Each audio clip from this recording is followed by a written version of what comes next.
been a lot. So I don't know that this is necessarily unprecedented. I think the money spent maybe was different than what it had been years past, because obviously some of these guys got some pretty good size deals. Jim Wyatt with us. I think it was six. I think it was six like last year. I think maybe went out 6 on a Thursday, 6-5 on a Friday, if I'm not mistaken. Well, the Daniel Bellinger thing goes through, then obviously, Chig is still on the market. So clearly it looks like this staff views Gunnar Helm as tight end number one. Yeah, and Bellinger is certainly different. I like Bellinger. I mean, everything I've heard about him since the signing's good. He's a really good blocker, catches the ball well, good pro, certainly will be a good locker room guy. The team obviously has high hopes for Gunnar Helm, and I think for good reason. He very talented, and I think going into year 2, higher expectations for him. But he's having to get used to a new offense, just like Cam. Just like all these guys that are going to have to really take advantage of this offseason to put themselves in a position to be really good. But Bellinger, good pairing with him, and then we'll see who maybe rounds out that room. I like the Wan'Dale Robinson signing. Clearly a slot guy. You know what he is. But you can do a lot of things with him. A guy that's caught 100, and again, they haven't signed him. Let me go back and say that. But 185 catches in the last 2 years. And just kind of an interesting player. I know there's been discussion about what does that mean for DK. DK, a slot guy, too. That definitely showed promise last year. And Pro Bowl returner. But certainly you need movable pieces there, and I think with Eligio Manor and with DK, I think honestly probably rotational guys moving forward. So I like that move when it goes through. Yeah, I mean, the more weapons you can get, the better off you are. I like Wan'Dale Robinson at Kentucky. I know he started at Nebraska. He's good at Kentucky. Then he goes to the Giants, had the best year of his career last year. You can pretty much just bank on him being your slot guy and one of the quarterback's best friends. Yeah, I'm with you on DK. I mean, he's proven to be a really good special teams player. He'll keep getting better. Playmakers like that, you find ways to get them on the field. I'm sure Brian Dable, more guys you can get that are capable of making plays with the ball in their hands, you find a way to use them. I still wonder about that room. I mean, you mentioned DK, Eligio Manor, and Wan'Dale Robinson. I mean, the rest of the guys under contract right now, Mason Kinsey, Hal Presley, Xavier Restrepo, and Calvin Ridley. I wonder what things are going to look like when the offseason program starts. Obviously, Van Jefferson, unrestricted free agent, Bryce Oliver, exclusive rights free agent, but more to be added, whether that's in free agency, whether that's in the draft, whether that's undrafted free agency. But that number, I think, ends up being, 7 now once Robinson comes aboard. I think it'll probably be 14 by the time camp starts. Jim Wyatt with us, TennesseeTitans.com, at Jay Wyatt Sports on X. So the other thing Titans fans were keen on and looking at which free agents were signed, that center position, obviously, with Cushenberry gone, and the Titans needing, offensive line help. What are your thoughts on the alleged reports of what went down there? Yeah, I mean, they're big money. I'm going to make sure I may exaggerate on the 14. Last year, last year going into camp, it was 13. So I was one off, maybe one. So it's going to be a big number. We'll see what's added. As far as center, yeah, I mean, the money at center got a little, got out there. And Titans certainly made a decision to maybe spend money elsewhere instead of setting the market at that position.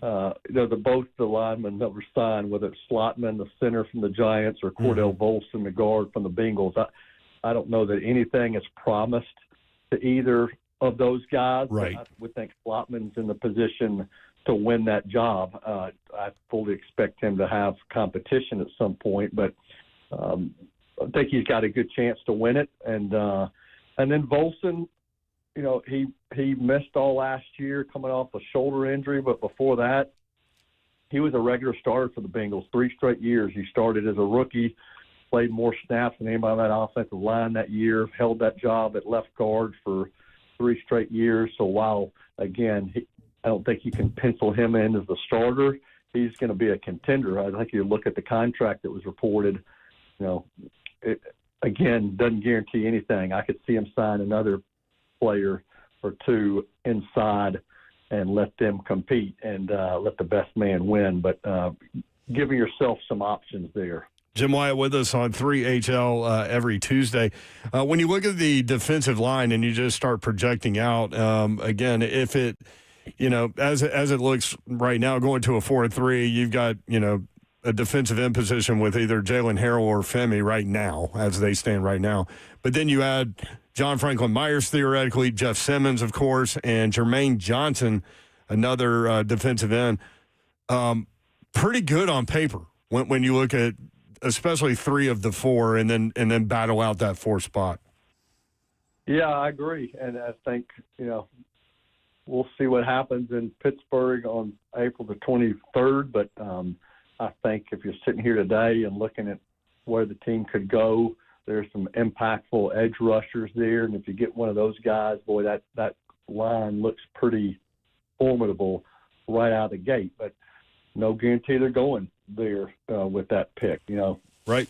Jeremiah Love is someone who has generated a lot of conversation over the last couple of weeks, and I don't think that's quieted down any based on what's happened across the league and based on what the Titans have done so far. So a lot to be determined there, but I definitely think the Titans got a lot better on defense by bringing in the 2 corners and John Franklin Myers. When I was at the Combine, the day that Tavondre Sweat and Jermaine Johnson, the day that trade was reported, some of the Jets people saddled up to me and said, I guarantee you the next guy that Titans are going after with Saleh ties will be Franklin Myers. He loves Robert Saleh.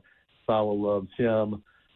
Always remember that, and certainly the noise and the buzz about him leading up to free agency got pretty loud because that wasn't much of a secret. So he's a good fit, very disruptive, will be great alongside Jeffrey Simmons, and just curious to see what else happens at that on the line as we get closer to off-season programs starting.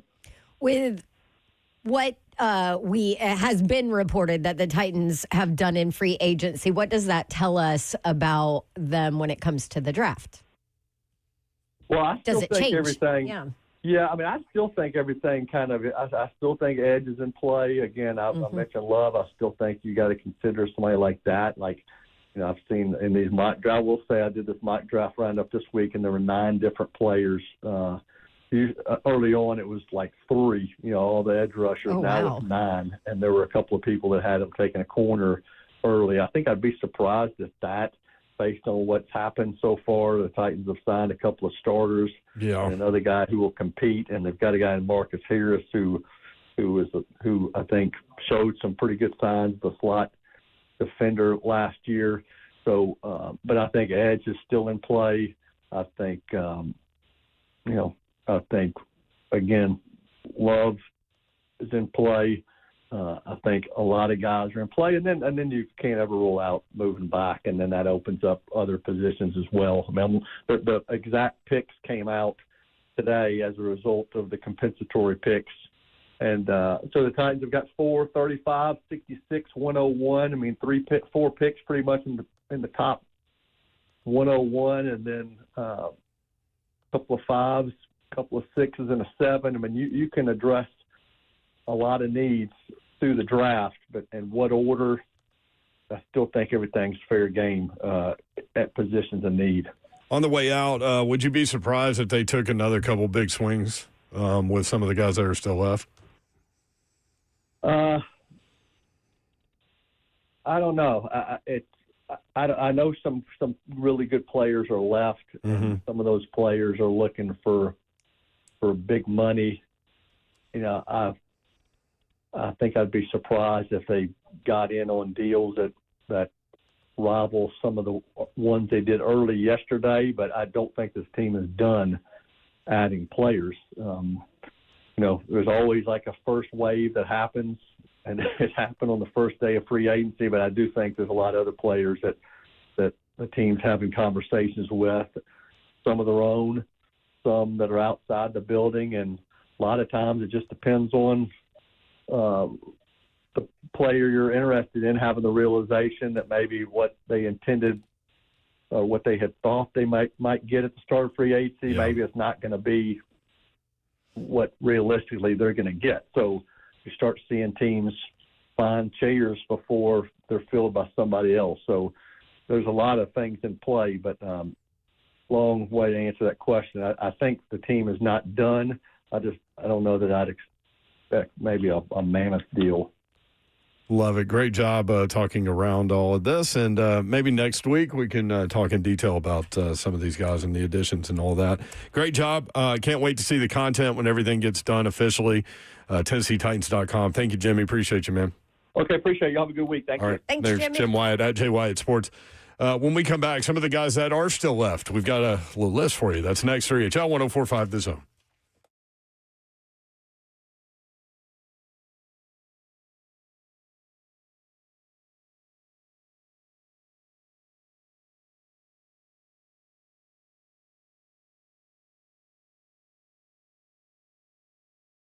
What's happening, good people? It's Big Slay. Spring's almost here, the season of fresh starts. And if you've been looking in the mirror thinking, man, it's time to fix this thinning hair, well, I got the place to go for you. At We Grow Hair, they're delivering incredible results with their advanced FUE hair transplant technique, a minimal invasive procedure where individual follicles are extracted and placed with precision for natural-looking coverage. It means tiny, barely visible marks and a much faster recovery than older strip method procedures. Plus, this team has nearly 30 years of experience helping people get their hair and confidence back with proven, permanent solutions and a reputation as one of the top clinics in the Southeast. And listen, when you tell them Slay sent you, they'll hook you up with $500 off your hair transplant procedure. That's real savings on results you'll see growing and stronger every month. So this spring is the perfect time to make that change. Call 615-376-6010 or hit WeGrowHair.com. This spring, grow it back with the team I trust.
3HL 1045, The Zone, talking through NFL free agency. The legal tampering window is open.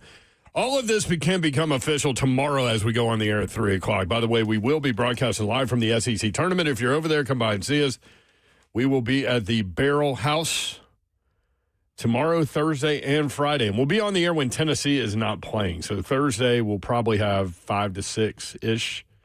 Friday, we may not have a show if Tennessee were to win on Thursday.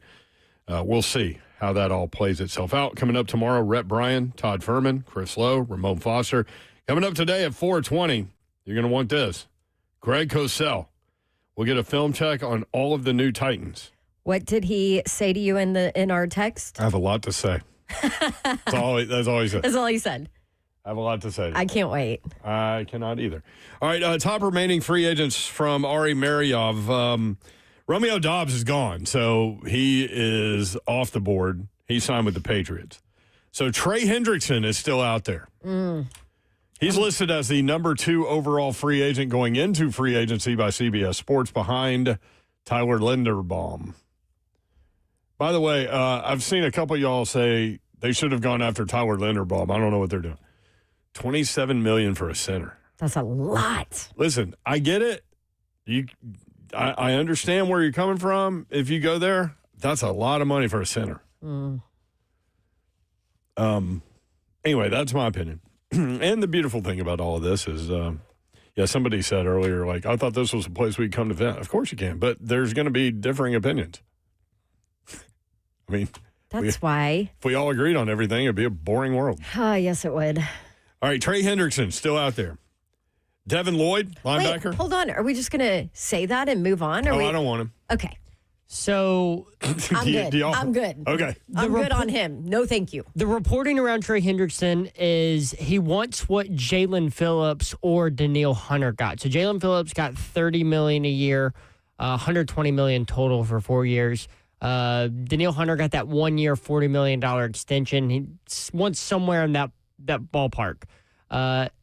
Apparently, he's very firm on the price.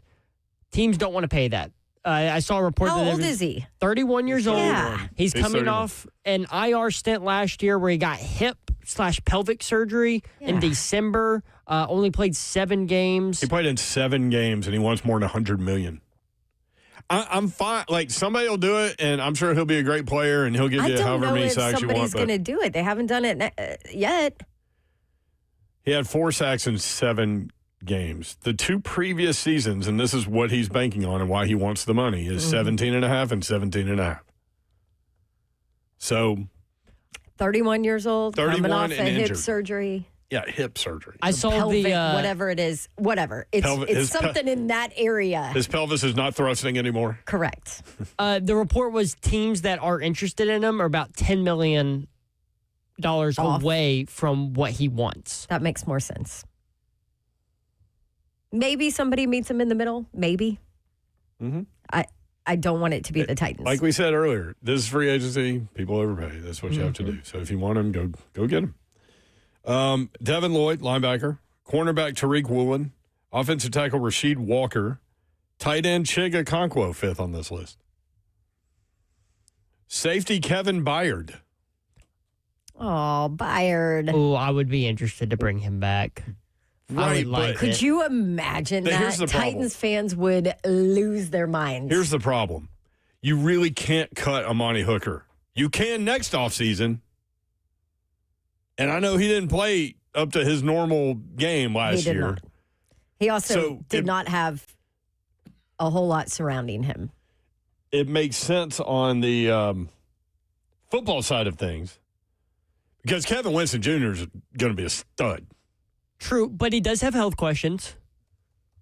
And I know he was coming off the ACL and he dealt with some different Right, but you're injuries not at bringing the end. Kevin Byard in for competition. No, he would be a depth piece. It's what he would be. Yeah. He just led the NFL in interceptions. He's not coming here for that. That's what I'm saying.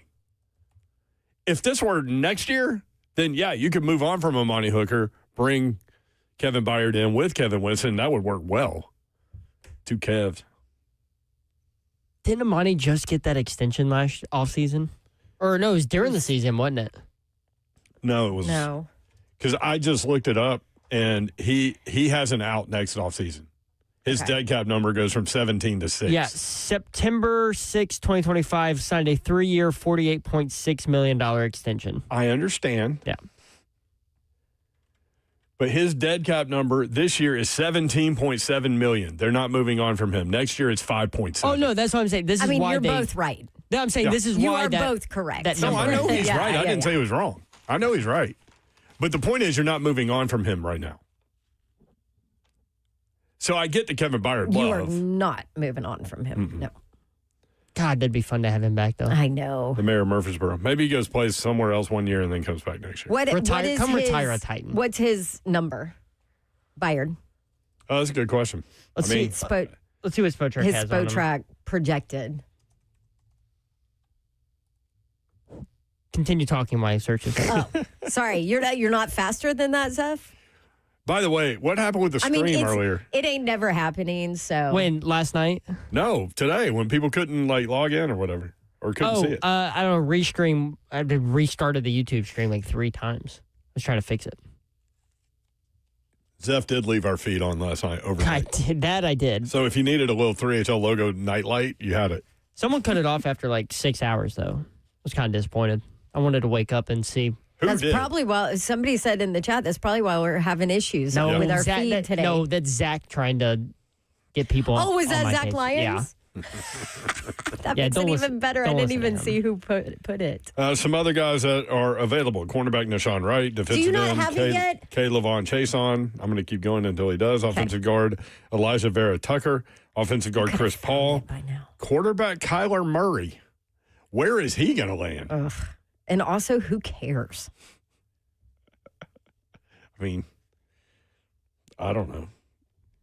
You care just because you're fascinated Okay. to see 'Cause he's a the name. fall Okay. from grace. Yeah, I don't root for it, but it's interesting. No, but it's interesting to watch. Yeah. So Kevin Byard's market value AAV, according to Spotrack, is $7.8 million.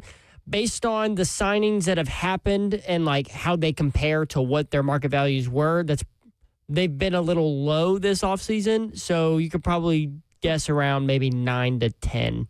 That Amani Hooker contract is unfortunate because he's going to make close to $12 million this year. Ugh. I'm still confused I hope he's better. why they did that, but it was a weird move when it happened. It was just because it was out of nowhere. Mm-hmm. Was that a Brinker move? Sorry, did I say that out loud? Yes, you did. Into a microphone Yeah. across all of Nashville and parts of Kentucky. Mill, Tennessee, Northern Kentucky. Northern Alabama, South Central Kentucky, and everywhere that you can watch on YouTube or on the app. And we which do I have did people that both listen in things today. California, so they might have heard that too. That's a good time to let us know where you're viewing or listening to us. Hit us in the chat. Let us know where you are. Offensive tackle Taylor Decker, offensive tackle Braden Smith, wide receiver Calvin Austin III, wide receiver Devo Samuel still out there, wide receiver Jawan Jennings still out there. You know why? Would love to Because see he's Jawan too Jennings. expensive. I would love to see Why do you hate Jawan Jennings. so much? I don't hate Jawan. I love Jawan. Okay. I just don't love that number he comes with. Wyatt Tucker, offensive guard, safety Jaquan Brisker, who that's another Bears safety. Bears are having to unload everything. Not everything, but a lot of things. They did just lose a corner today to free agency. It's signed somewhere else. Well, DJ Moore was a pretty big piece they lost. Oh, they had to get Their rid of center that. retired. Well, they had to get rid of DJ because of their cap issues. Yes, I know. That's why Jaquan Brisker's still here. That's why Kevin Byard's not there. Linebacker Caden Elis, linebacker Theo Channel, tight end Dallas Goddard, running back Rashad White. Those are some of the guys that are still out there, so we'll see what ends up happening. As Jim said, 6 on the first day last year, 5 on the second day. So this year it's 9 on the first day, 0 so far on the second day. Yeah, they just went all in on day one. Said, we don't need to work on Tuesday. You can watch the show live, YouTube, Facebook Live, Twitter, and Twitch. Twitch, please. Thank you. And if you want to join, 615-737-1045. We have some thumbnails on little backstories on the 9 that they signed unofficially yesterday at 3HL 1045 The Zone.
Good afternoon, 404. Just Bonanno live from the 104.5 The Zone Circus Sports at the Mid-Kentucky Downs Studios. Day 2 of NFL's legal tampering period before the start of the new league year is today. So far, the Titans have not made any moves outside of the 9 they made yesterday. As for the rest of the NFL, some of today's moves include a reunion in New York as the Raiders sending quarterback Geno Smith and a 2026 7th rounder to the Jets in exchange for a 6th-round pick. Smith has also passed a physical already, and the trade will officially process tomorrow. Before the trade was agreed to, however, Geno Smith agreed to a restructure on his contract, meaning the Raiders will pay a bulk of it, and the Jets will take on Smith's contract at just the vet minimum. Also, the New England Patriots signing former Packers wide receiver Romeo Doubs to a 4-year, $68 million deal. It also comes with $12 million more available in incentives. For your foundation repair waterproofing needs, you need to visit USSTN.com. Breaking news at once on your home for the Titans and Balls. This is 104.5 The Zone.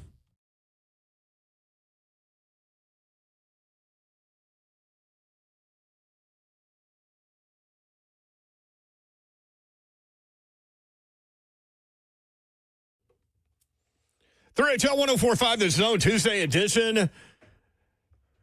SEC Tournament Eve.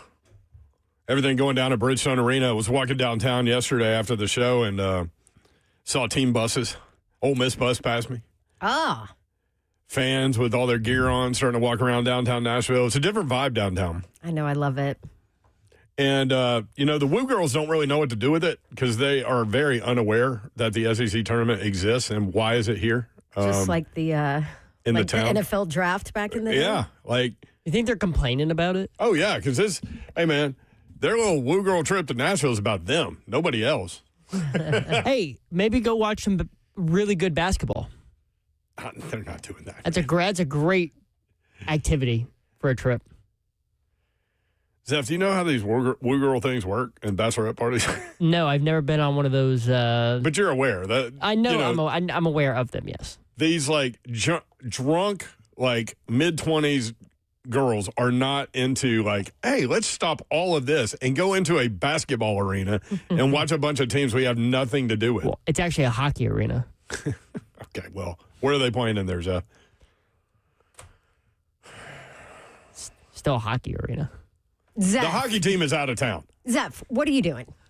Tell the Will girls to go watch some really good basketball. You're being a heel today.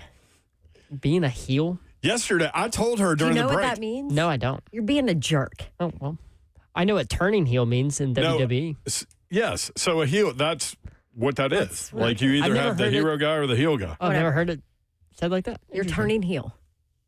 Stop being a jerk. Let me just simplify it for you. So yesterday, Zeph was so all over the board. I mean, just 100 miles an hour. Could not get enough words in per minute. Like, I mean, just There's a lot yesterday.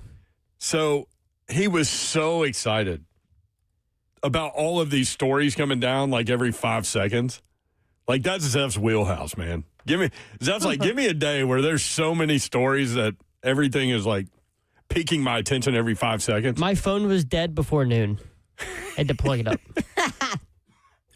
So, You're not the only Titans fan, though. oh, no. No. And it's not just that. Like, he just loves news coming down that fast. But Should have seen my iPad notes. I actually You should have seen Adam Schefter's phone. That Yeah. was nuts. we asked Ian Rappaport that. Remember that? Like one time, like Yeah. how often your phone goes off, and he's like, watch me while we do the interview. Honestly, it is hard to have a conversation with Rap Sheet sometimes, like as personal as friends when we've seen him, because he's constantly looking at his phone or texting and not paying you any attention. Yeah, Like, I just quit trying to talk to him. I'm like, it's hard for you're some never of going to us look me in the eye. So to be in the moment. yes. Like I have to be like reminded, be in the moment, be present in the moment. Well, I mean, he has a job to do. It's He part of does, his yes. job, so. I don't need to compare myself to him. But yesterday during the show, at one point, I asked Zeph if he did Adderall coming in here. Jeez. Big news today. Free agent wide receiver Romeo Doubs is off the board. He is gone. He is signing a 4-year, $68 million deal with the New England Patriots. There is some basketball, and then I'll get to some of these thumbnail sketches and your phone call. 615-737-1045. Santa Clara and number 12 Gonzaga tonight, 8 o'clock on ESPN. Gonzaga, 7.5-point favorite. Y'all check out these notes real quick. This is Gonzaga's 29th consecutive conference tournament title game. 29 years in a row, they have been in the conference tournament championship game. They've won 20 of them under Mark Few. The ACC tournament is underway. The Big Ten tournament is underway. Conference USA, Big 12, all underway. 5 tournament champions will get their NCAA tournament bids. CAA, Monmouth, and Hofstra. Tonight, the Northeast, Mercyhurst and Long Island, Horizon League, Detroit Mercy and Wright State, and the MAAC, Siena and Merrimack, all going on. Titans had 9 in day 1. 615-737-1045. Marlon in the Borough. Marlon, what up? What's going on, guys? How y'all doing? Been a long time. Good, Marlon. What's happening, man? Hey, how are you? Man. Hey, y'all need to invite me up there, man. We used to cut up all the time, man, on the phone on your. Come on, man. We're here. Hey, I'm trying to find out, man. I like the picks. I'm a Cowboys fan, but I do like the Titans also. But I like the picks and everything, but I don't understand. I like that Salah is coming in and he's getting to do whatever he wants to do. Pretty much. He must have talked to Amy and said, "Hey, we need to get this done. This is what we need to do." But why can't we go and get a big heavy hitter? I mean, go ahead and throw some money and get a heavy hitter like Tyreek Hill. I think Tyreek Hill can be a game changer. That's all I say. Thank you, Marlon. Appreciate it. I mean, there's a reason why Tyreek Hill is still out there. There's that. What do you think about Tyreek Hill? I'm good with not going after him. Agreed. Yeah, coming off that gruesome injury last year. Yeah. He's what, 30? He's got to be what, 32? 3? Is he that old? Yeah. He's 32 years old. 32. Will be 33. Oh, just turned 32 in March 1st. Okay. I'm good on him. 615-737-1045. Dirty Bird in Laverne. Dirty Bird, what up? Hey, guys, what's up? Well, first off, I want to say y'all are rocking with those headsets, man. I wish I could get some of those. Those are nice. And Jeff, don't let them bully y'all. It is a hockey arena. I don't see no basketball team playing but one time a year there. Anyway. All right. I just wanted to ask you guys about my Falcons. What do you think about the 2 one-year deal? I think that hopefully he won't get hurt. If he doesn't, then I think that's questionable. I think he's got a good backup. I'm not a Tua guy, but from the Falcons' perspective, I mean, to bring him in to compete, they're both lefties, which is weird, but the deal that he signed was league minimum stuff. So I think it's great. And I have one more question. This for Babs. Babs, is your Tigers going to run the table to get in the tournament? Doubtful.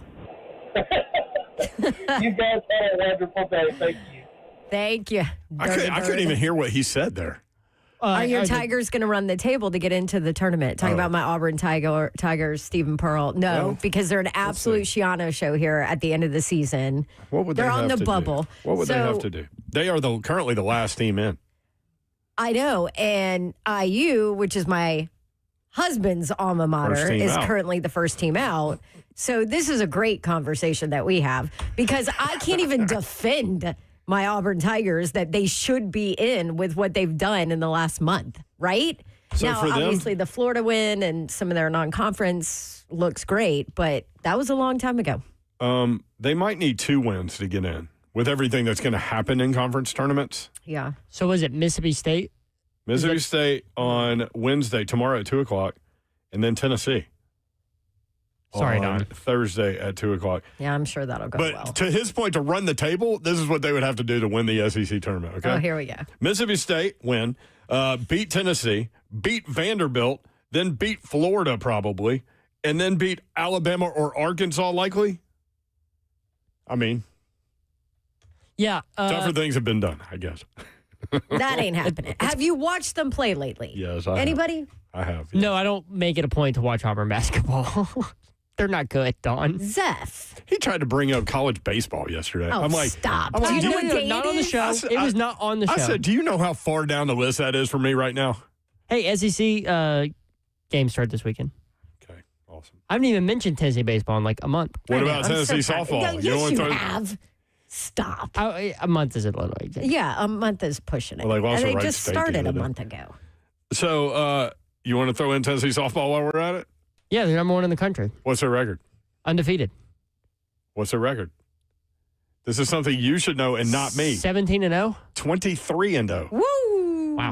I was off. I just know they almost lost to LSU, but didn't. All right, here's what we're going to do. When we come back, Greg Cosell says he has a lot to say. We're going to ask him about the film study on these new Titans. You don't want to miss it. Stay tuned. We'll be right back. 3HL.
All right, y'all, here we go.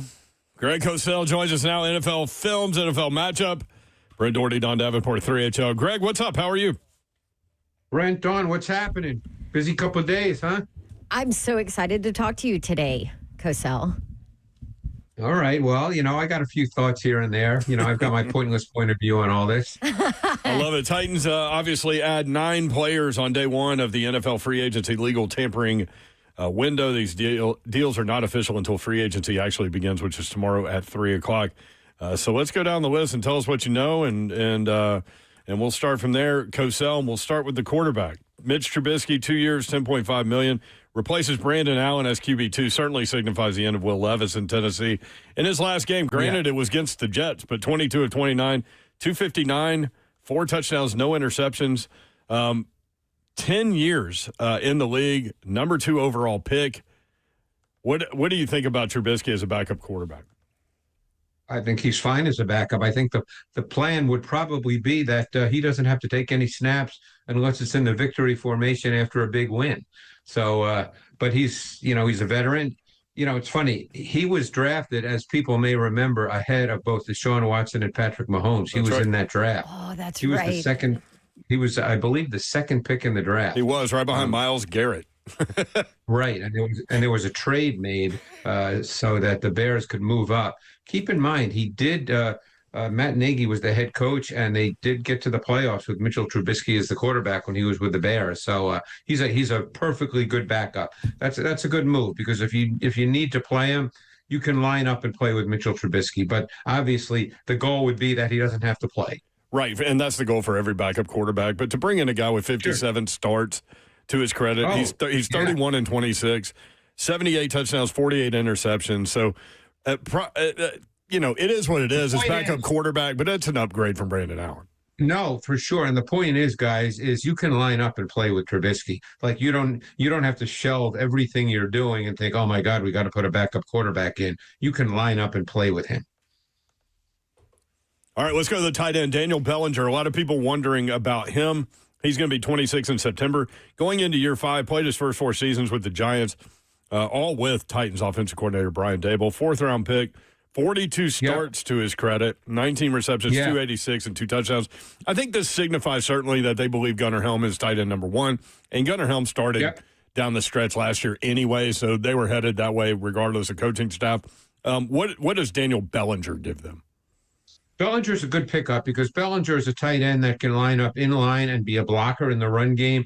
And he can also be an effective short to intermediate receiver. He's obviously a notch or 2 below the really good tight ends in the league, but that's why he's available. And that's why he's only getting, $8 million a year. But he's a really solid player. Obviously, Daboll knows him. When you line up in 2 tight end sets, which of course they will at times, everybody does.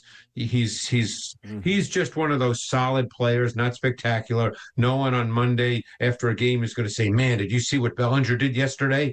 No one's going to say that, but he's just a solid player. Then you need 2 tight ends in this league because obviously we know Gunnar Helm is number 1. All right, let's look at this wide receiver position and Wan'Dale Robinson. I know we hit on him a little bit because that kind of leaked early.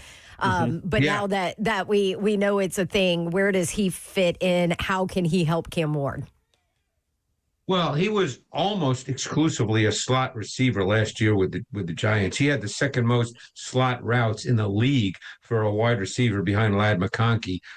He had 88 targets, which was the most targets of any receiver in the league last year from the slot.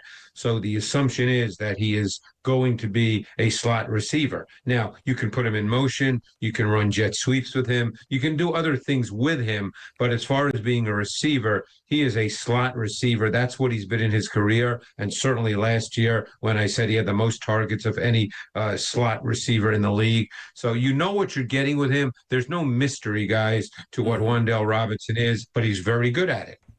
So what does this mean for Tim DK, who was obviously a slot receiver? Our view on him, and correct us if we're wrong, but probably a rotational guy, which is exactly what he is with Wan'Dale Robinson coming in, right? Well, I think the question is, do they feel that he can line up outside? And then you get into the whole issue of pre-snap movement and motion and where guys can ultimately move to and through the motion element of your offense, which I assume they will do a lot of. DK's not a little guy. I mean, he doesn't weigh 215 or 220, but he's not short.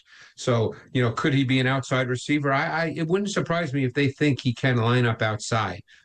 And we'll see how all that plays out. Obviously, right now we're talking on March 10th, and there's so much more to happen, and through all the OTAs and the mini camps and the training camps before teams really decide how to deploy certain players. But I don't think that means DK is only going to get 15 or 20 snaps a game. That's not going to happen.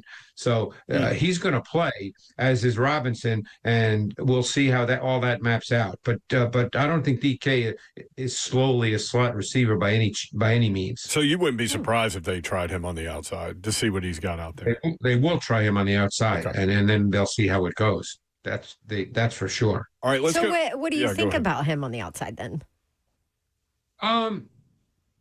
I think he can do that.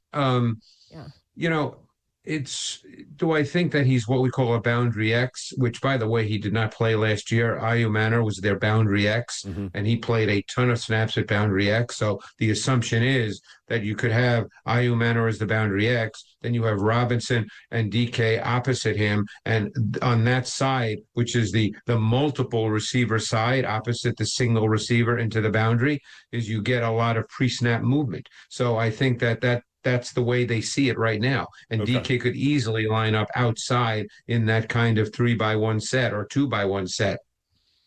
Glad we asked. Yep. Interesting. Let's go to the cornerbacks, and I'm going to start with Josh Williams because I think he's a competition piece perhaps, but an outside corner, big guy, 6'3", 193, two-time Super Bowl champ with the Kansas City Chiefs. Yeah, I would imagine he's probably a special teamer because they signed 2 other corners that they paid big money for. So I think, not that Josh Williams couldn't line up and play. He has with the Chiefs at times. But for the most part, they did not play him very much on the outside over the last couple of years in Kansas City.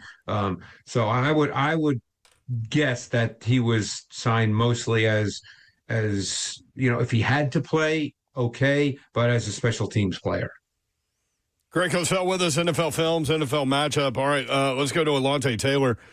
He was pretty high on the CBS free agency board when it all started, but 3 years, $68 million, which is not part of this discussion.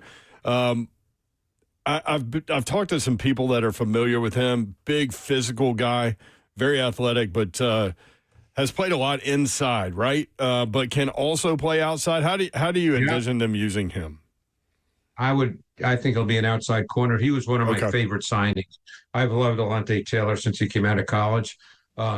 He's physical. He's competitive. He plays with a swagger. I love this signing. I think he'll play on the outside. He's probably, of everybody they signed, along with Franklin Myers, it's those 2 guys to me are my favorite signings that they made.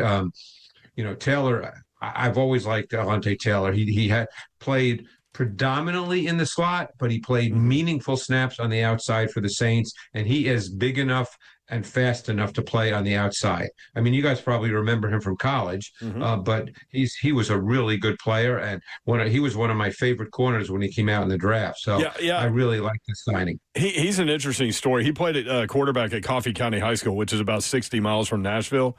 He had, Cosell, 8,225 total yards in high school, 75 touchdowns. He then went to Tennessee as a wide receiver, quickly moved to corner, and quickly got on the field. Very athletic guy. Yes. And like I said, he's got a little edge to him, which, you always like to have on your defense somewhere along the line. So I really like that signing a lot. Let's go to Cordell Flott. Apparently, he was all but going back to the Giants, and Tennessee went in one more time, and Saleh explained what the defense was to him, how he envisioned him fitting in, and how he would have success, and then he signed with Tennessee.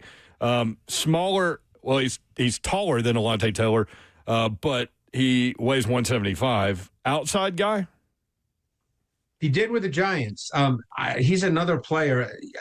I hate to say things like if he was this, then he'd be that, because that's, ultimately irrelevant. But he has the traits to play outside corner. It's just that he's 175. Right. I think he'll get a shot outside. I think my sense is, and I certainly don't know what Borgonzi and Sala envision right now as we speak. I don't have a hotline right to them. I don't know. But I would think that Taylor and Flott would line up when they start as the outside corners. And then they go from there and see how everything else plays out. Don't forget, we still have a draft. So, my guess is they're not through adding corners to their roster. But I would bet if on March 11th tomorrow they had a lineup that Taylor and Flott would be the outside corners. It's interesting. I wanted to ask you about Flott because I talked with Mike to tell you about him, and at LSU he was an inside guy. But then I know that he played outside last year for the Giants. So another guy that can kind of do multiple things. But, yeah, the 175. Yeah, and is a good player. That's the thing. It's just the question is, how do you feel about him at his weight playing on the outside? That's going to be the main question. And they'll figure that out as they go, obviously. And like I said, there's still an NFL draft coming up. So, we don't know what's going to happen there. Cosell, John Franklin Myers, defensive tackle. We talked with you a little bit last week because all signs were pointing to him going to the Titans. But for those that don't know, he's going to be 30 in September, 34 career sacks. He has started 81 games in the last 5 seasons. John Franklin Myers next to Big Jeff. Statistically, those two defensive tackles in all the analytics world had huge years. What do you think about those two guys? Well, him specifically, and then those two guys playing next to each other. Yeah, I like Franklin Myers. I thought that was another really good signing. Obviously, I saw a lot of Denver's defense because they've been a good team the last couple of years. He can win one-on-one inside, which is critical because so many teams, and we may have discussed this last week, but so many teams obviously are going to double Simmons. So I thought Franklin Myers was a really good signing. He's been a really good kind of under-the-radar player with the Jets, with the Broncos. He's just a good inside player. There are times you can even line him up outside as well. So, I mean, I thought that was another really good signing. So, again, you never know how these things exactly play out. And obviously, it's that time of year where there's free agency and a lot of things have happened over the last couple of days. And, teams either are excited or they're not excited. But I think Franklin Myers, to me, is a really, really good signing. I like him a lot. So as you said, on one defensive end, currently it's Femi or Jalen Harrell battling that out, but that's as we sit right now. But when you talk about those two guys and you add Jermaine Johnson to the mix, yes. That's a formidable defensive line. If they can figure out the other defensive end. If Jermaine Johnson can stay healthy, he's a good player. So, I mean, right now you have Johnson, you have Simmons, you have Franklin Myers. Obviously, they hope Oladejo, who in this defense will be a defensive end in Robert Saleh's 4-3 defense. So, ideally, Oladejo, because he was a second-round pick, so you're expecting him to, unfortunately, last year, his year was cut short by injury, but you're expecting him to improve. We know he's got the right mindset and the right attitude. We know he's that kind of guy. So you're hoping that this 4-man front with Johnson, Simmons, Franklin Myers, and Oladejo, is a good front and can – look, the goal is what Robert Saleh would ultimately like to do is be able to rush the quarterback with 4 and play 7 in coverage. That's what he'd ultimately like to do. So, we'll see how all this plays out. But if all these guys are healthy and playing up to the level in which they've shown and can, then with the exception of Oladejo, who's an unknown, certainly at the NFL level, then you've got a pretty good front. And then you can do some things on the back end. Okay, so this kind of leads into a discussion Mayor and I were having earlier, just because somebody asked about Amani Hooker or whatever. How does the scheme change kind of affect the responsibilities of the safeties in this defense from before? Does it? Well, I can only tell you what Saleh's done in the past. Exactly. And he usually plays with interchangeable he usually plays with interchangeable safeties. That's what he did in San Francisco last year. He had Mustafa and he had Brown. I think they'll be interchangeable. I think Kevin Winston can be that player easily. They're very high on Kevin Winston. I think that he showed when he did play last year. And again, now health is the issue because he's been hurt a lot, both in college and in the NFL. But I think Kevin Winston can be a very, very good safety. He's got traits to play on the back end. He's got traits to play in the box. He can match up to tight ends. I think Hooker can play on the back end. He can play in the box. So I think you have two safeties that at least when you just look at them and look at their traits, you can say, hey, they can be interchangeable. They can both play in the box. They can both play on the back end. So, I think that would be the plan. Again, all this takes shape once they get on the field, but I think that's the way they would see it right now. Okay. So based on what you've seen from Saleh in the past, a lot of zone behind that rush four, and they clearly are going to put the roster together based on what they want to do. So I'm curious if Flott and Taylor kind of excel at that. Yeah, I would say that he would prefer to play zone, so I think that's been his background more than man. I think he would prefer to do that. And I think, as I said, he would love to be able to rush 4 and then play 7 in zone coverage. By the way, we talked about Taylor and we talked about Flott. Mm-hmm. The reason I think they're going to play on the outside is because I think that Marcus Harris is an interesting player, and I think he's a slot corner to me. Again, I did him coming out of college, and I thought that he was a really good prospect, but he played outside in college, but I saw him pretty much solely as a slot. Now, we know last year with all the injuries, he had to play on the outside, but I see him as a slot. So, I think that, I don't know how they feel, but that's how I see it. He showed up pretty well, too, didn't he? He did. He played pretty well. Yeah.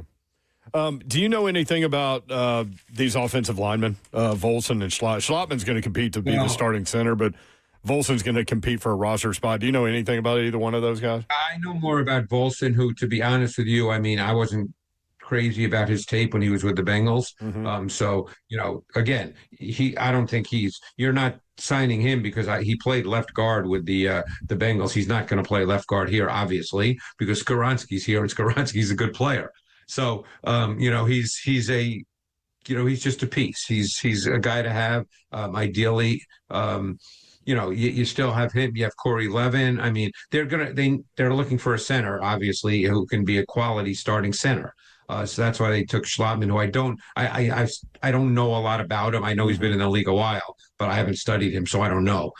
Volson, I remember because the Bengals, I watch the Bengals a lot when Burrow plays, and I remember Volson. I just thought that he struggled in one-on-one pass protection quite a bit. Yep, started at left guard. And then he had a right shoulder injury. He missed the 2025 season. So there's that. He struggled in pass protection. Great. Well, can't wait. Well, and that hasn't happened. Camp bodies. And Dawn, that hasn't happened in years in Tennessee, right? No. At least we're used to it here as Titans fans. Cosell, were you surprised? I'm sorry. Go ahead. Oh, no. I was just going to ask because a guy that's still out there is Trey Hendrickson.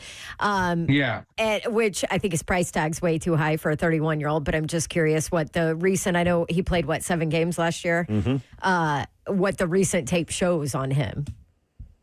He's a good player, no question. He's been a really good pass rusher. I assume he's still out there because he's asking for too much money. Right. Because he's probably asking for a number of years that is not really reflective of being a 31-year-old. So, he's still a very good pass rusher. But now you're getting into the stage where the age factor, the injury factor, I'm not saying that he's going to end up with a 1-year deal, but and again, I don't know what he's asking, but if he's asking in the 3-4 year range at big money, we'll see how that plays out. But, I don't think, I think then you have to be careful with guys like that. As good as he can be, you don't want to break the bank with that. I think, I'm not saying that the Titans are done with who they're signing. There's still guys out there, but I don't think they would give him 3-4 years in big money. Got it. Yeah, apparently the reporting is that they're $10 million off for highest offer and what he wants. So Yeah, and That you know is what? That's fine. significant. Yeah. That's and that's the agent's job. I mean, we know this is the way this will. By the way, a lot of people talk, and then I always find this to be a totally irrelevant conversation. A lot of people say things like, "Well, is he worth it?" That's irrelevant. The fact is, if you want the player, this is what you have to pay. If you don't want the player, then don't pay it. The money is irrelevant. This is what the rate is. Either pay it or don't pay it. Yeah. No one's overpaid. This is what the market bears. Yeah. So you either want the guy or you don't Yeah. want the guy. It's as simple as that. You go to the grocery store and the Jif peanut butter, you think it's too expensive. Well, don't buy it. Then don't buy it. You can't create your own price. I mean, the salary cap went up by a meaningful amount, so That's right. salaries are going to go up by a meaningful amount. That's right. We saw it in the center market, that's for sure. Speaking of centers, were you surprised to see the Titans move on from Lloyd Cushenberry? What did you see from him post Achilles? You know what? I didn't think he played great, and I'm just being honest with what I saw on tape. Yeah. I thought at the time it was a really good signing. Then he had an Achilles injury, which is a really bad injury, and I don't think he was the same afterwards. I thought he really struggled. So I think they saw that too. Look, it's there on tape. I'm just telling you what the tape showed. So they saw it too. Believe me, if I saw it, they saw it. So no, I'm not surprised. There he is. He's Greg Cosell. Okay, one so more? Overall, just big picture, not specific to the film, do you like what the Titans allegedly did in free agency? Yeah, I do, because I really like Taylor. I really like Franklin Myers. I really like Flott too. It's just a matter of, the 175 and where they play him. Wan'Dale Robinson is really good at what he is. And they know that. Everybody knows that. You're not signing him to play on the outside. He's really good at what he is. And I think Bellinger is one of those just really solid pieces.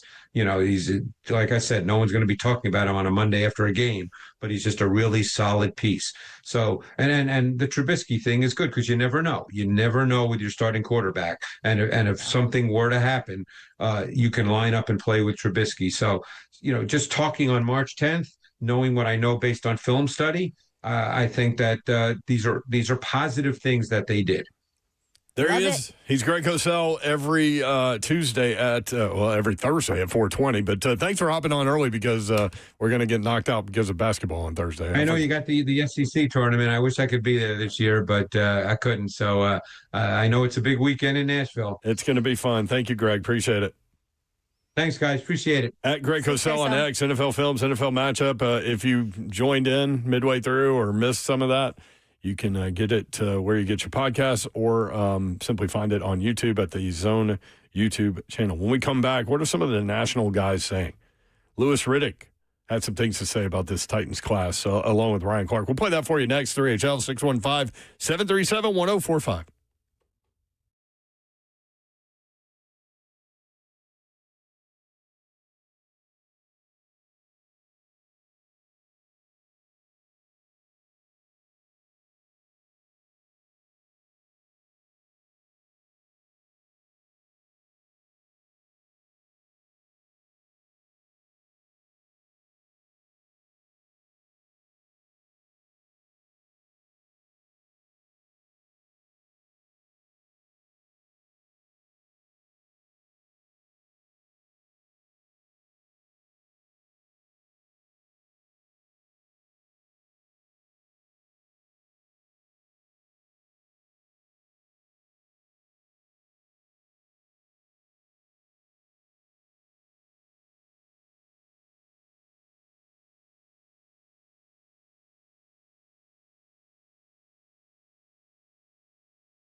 3HL 104.5 The Zone. Tomorrow we broadcast live from Bridgestone Arena at the SEC Tournament. If you're going, come by and see us. We'll be at the Barrel House. Buck Rising doing his show. Cover 2 there as well? Yep. But they'll be on all day tomorrow. It's Thursday. They're only on for like an hour. Yeah. It's a Tennessee basketball. That's right.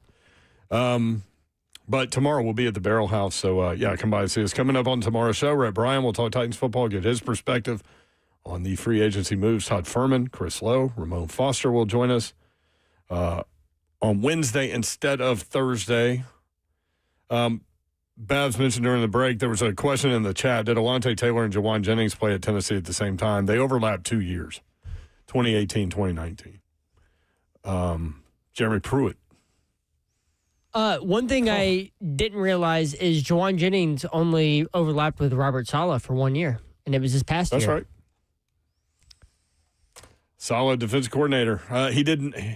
He tried to get the Jacksonville job last offseason, but didn't get it. So yeah, that's right. There's a little bad blood between him and old Liam Cohen. I'm here for it. I like it. Titans had 9 new players on day 1 of the NFL free agency, legal tampering window.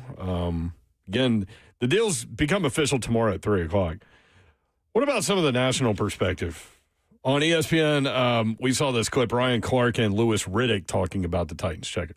Titans very active today. You can see exactly what the Tennessee Titans are doing. We believe we have a talented young quarterback on a rookie deal. Let's build this team up as much as possible. A couple of years back, you go out and get L'Jarius Sneed. That hasn't panned out due to injury. So you add Cordell Flott, who was great last year for the New York Giants. Alontae Taylor, who could play both inside and outside. You add pass rush. I love everything they're doing, but one of the underrated signings might be Mitchell Trubisky. Right? Someone who can relay to the young quarterback, Cam Ward, exactly what Brian Daboll is communicating and be there as a support. Let's throw those names back up again if we can, guys, just as Lewis talks about the signings that they've made. Seems like it's very strategic, too, to Ryan's point about filling some key holes. Yeah, look, we say this all the time, right, that in the NFL, it's not just about talent acquisition, it's about team building, right? So Ryan is pointing out that these are strategic acquisitions because they make sense. It's like pieces in a puzzle. The quarterback room has to be constructed the right way. Cam Ward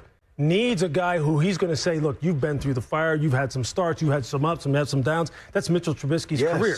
I'm going to respect you. At the same time, you know I'm the guy. I'm going to be the guy. But see, that has the potential to have a great relationship.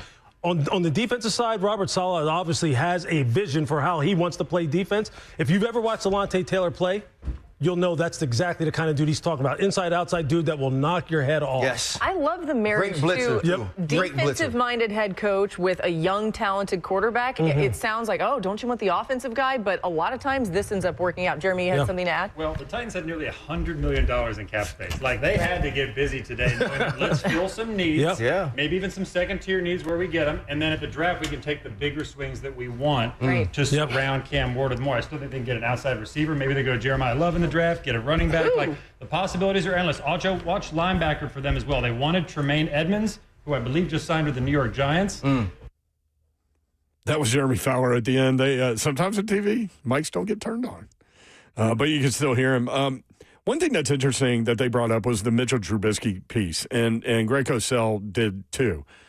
And I think it's interesting because Mitchell Trubisky was in Buffalo with Brian Daboll. So now you have an on-field piece that can help relay, communicate what the coach wants and what was in the meeting room while he stands next to you. There's something to be said for that. Also, the 57 starts, he does have a winning record. More touchdowns than interceptions, these are kind of rare things when you start to think about older, veteran, backup guy that's been there and actually had some success. So I think that's interesting. In terms of, we kind of alluded to this, but we really didn't get to it earlier. In terms of what they did yesterday in free agency, it told you nothing different about what they could do at 4, right? Like, all 3 edge guys are still there. Sonny Styles is still there. Jeremiah Love is still there. So all of the 5 pieces that we've kind of been talking about a lot, still possible. I mean, maybe because I was pushing the whole trade back, maybe the Chiefs come up for Jeremiah Love. Well, now that's not an option with what they did, with what the Saints did, So I think the thing that shifts in the draft is maybe potential suitors that maybe they can trade back with to be able to, because they might want a huge piece. I think that maybe is what changed, at least with the Chiefs. Was it Todd McShay? Oh, and the Saints. Because they signed at ETN. Was it Todd McShay that put that piece out about Jeremiah Love where I think the reason some of these teams spent the money on these free agent running backs is because they don't think that Love is going to fall below 7. Right. He's not going to be there at 7 or 8 for Saints or Chiefs. Exactly. So they felt like they had to, or sorry, 8 or 9. Yeah. Because 8 or 9, yeah. Yeah. Because they felt like, Commanders are 7. They felt like that he wasn't going to be there. They had to go get a running back. And so that's why they signed those two. You overpay for them as opposed to a rookie contract. Exactly. Which is exactly what happens in free agency and why you end up overpaying. Sigmund and when you're Bloom. the Titans and you have that many holes, you have to overpay in free agency. Man, I'm starting to think it's all pointing toward Love, but maybe that's what they want you to think. I don't know. Hey, I'd love it. You would love Love? You'd be down for some Love? I'm on the Love train right now. I'd be great with Love. Yeah. I'd be great with an edge guy, except for Reuben Bain Jr. That's the only one that I'm off on. I don't know that he fits now.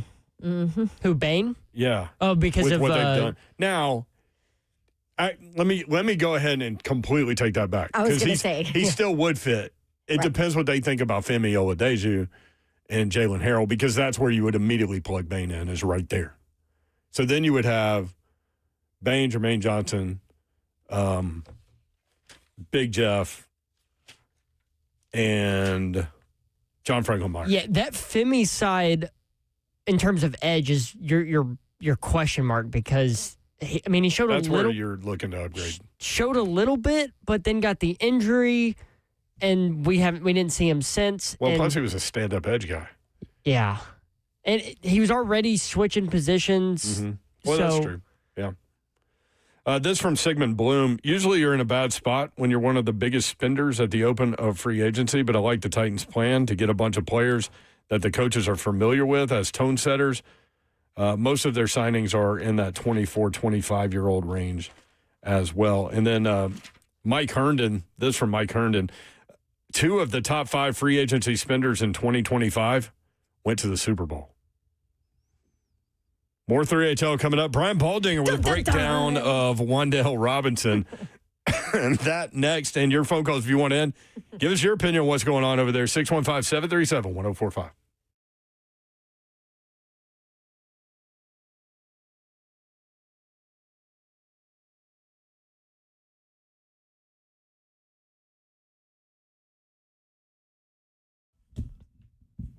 Medical house calls, the medical people that come to your home. How awesome is that? No waiting in these germ-infested waiting rooms, urgent cares. No need to get up and set your alarm for 6 a.m. to get ready to call the doctor to see if you can possibly get an appointment. No reason to have to get up early and go to a doctor's appointment on a weekend if you have sick family members, because medical house calls will come to you, and it's 7 days a week, Monday through Sunday from 7 a.m. to 8 p.m. Same-day appointments available, next day guaranteed. How does the process work? Pretty simple. Call or text medical house calls. Their teams assess what you need within minutes. You book your visit. After a chat, they schedule that visit, and then boom, medical providers show up at your door, deliver you the care that gets you back as soon as possible. Transparent pricing. It's upfront. It's not confusing at all. And you don't have to wait for appointments that don't fit your schedule. Uprooting your life, your kids, your schedule to get in to see a doctor. Here's your phone number. Put it in your phone just in case you need it this weekend. 615-838-2375. It's healthcare designed for your life, and it's medical house calls. Check them out online, medicalhousecalls.com.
Good afternoon. It's 5:02. I'm just Bonanno live from the 104.5 The Zone Circus Sports at the Mid-Kentucky Down Studios. Day 2 of the NFL's legal tampering period. The Titans have not done anything today outside of the 9 signings they made yesterday, but some other signings around the league. Just recently, the Browns expected to sign former Packers Pro Bowl center Elton Jenkins, according to Ian Rappaport and Tom Pelissero, a 2-year deal worth up to $24 million with $20 million guaranteed. Geno Smith is being traded from the Raiders to the New York Jets, a reunion there in New York. The Jets get a 2026 sixth-round pick in exchange for Geno Smith and a 2027 rounder. In other news, the New England Patriots are signing former Packers wide receiver Romeo Doubs to a 4-year, $68 million deal and includes about $12 million in incentives to get up to $80 million total, potentially. For all your foundation repair and waterproofing needs, you need to visit USSTN.com. Breaking news at once on your home for the Titans and Vols. This is 104.5 The Zone.